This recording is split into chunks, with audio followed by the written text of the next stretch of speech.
A day in my life as a working student sa Agusan. For today's video, guys. First, I will introduce myself. Ako si Shine. You can call me Sunshine. Then, I am a working student and I am 17 years old. So, karon na adlaw, magluto ta og adobo. So, first, akong gibuhat. Nagkuan ko og kalha. Then, ako na gisindihan ang stove. After ato, ningitang kalagyutang na ako ang manok. Pagbutang na ko sa manok, ibutan na ako og tubig. Kaya para mas dali ra siya muhumok. After sa pagbutang og tubig, ako na gibutang ang garlic powder kay para mas musimot ang iyang pagkahumot. Kaya para mas malasahan bitaw nimo ang garlic. Nagabutang mig garlic powder, optional lang na siya kay para mas mahumot lang jud ang imong adobo. Pero gabutang pud ko og garlic na kanang garlic yun, then gabutang pud ko og onion yun na kanang basta onion. Then after ako din gitabunan kay para mas dali ra siya mahumok og dili ra siya mubukal. After nagbukal na, ako na lang giukay na pud kay para mas mahalo bitaw. Para mas mahalo niya ang kanang lasa.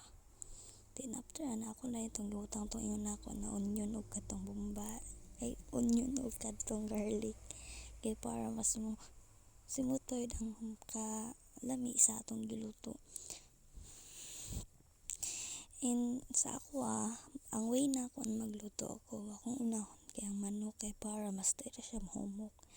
After sa manok, kay mukuan man na siya, mag-oil man siya, ginabutan na rin ako. Dito na ako ibutang ang katong onion o katong garlic kay para dili kay siya mapagod bitaw kay unahon nimo ang garlic o ang onion mas mapagod man siya dali. So unahon sa gyud nako ang katong manok. After atong pagbutang nako, ako na rin ang ibutang toyo. Kay di man guro maadobo ang manok if walay toyo, diba? After ako lang gibot niyan og black pepper kay para mas nindot siya, mas malami og mas malasa.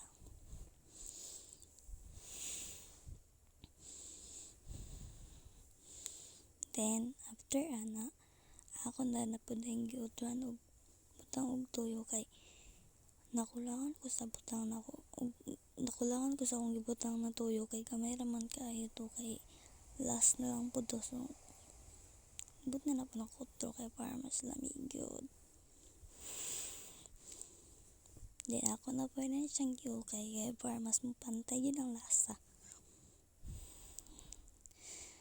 After kay para mas mapantay ang atong lasa para na ay mukuan sa parat, gibut na po na ako siya gasukar kay para mas lami. Kaya ingon man ko, dili man ta simog way pa magluto og adobo. So, kami gabutang dyan may asukar para mas mulami ang among giluto. Depende na sa inyo if dili mo gabutang para sa ako kaya akong mama gabutang mag-asukar. So, mga sundog pud mi na mga anak niya din. Tawag po na ako if ni asukar ganahan pud kay ko kay lami siya with sweet and salt. Basta hindi ma-explain, basta lami siya. So, kanat na time. Luto na siya, gamay raman akong giluto kay gamay raman po yung mukhaon. Kay human naman tawag luto sa atong pinakalami ang adobo. So there na po ta para manghugas og plato. Kani akong gipahugasan ng mga plato, kaning tadtaran o kaning kutsilyo. Mara po niya ang atong gamit kay na para magluto ta. Mga atong gamit para mag-ukay ug mao na atong gamit para magtadtad ta. Ug maora to, salamat dahil sa pagtanaw sa akong video. Ug pwede mo mag-request on sa mga video na akong buhaton. Thank you.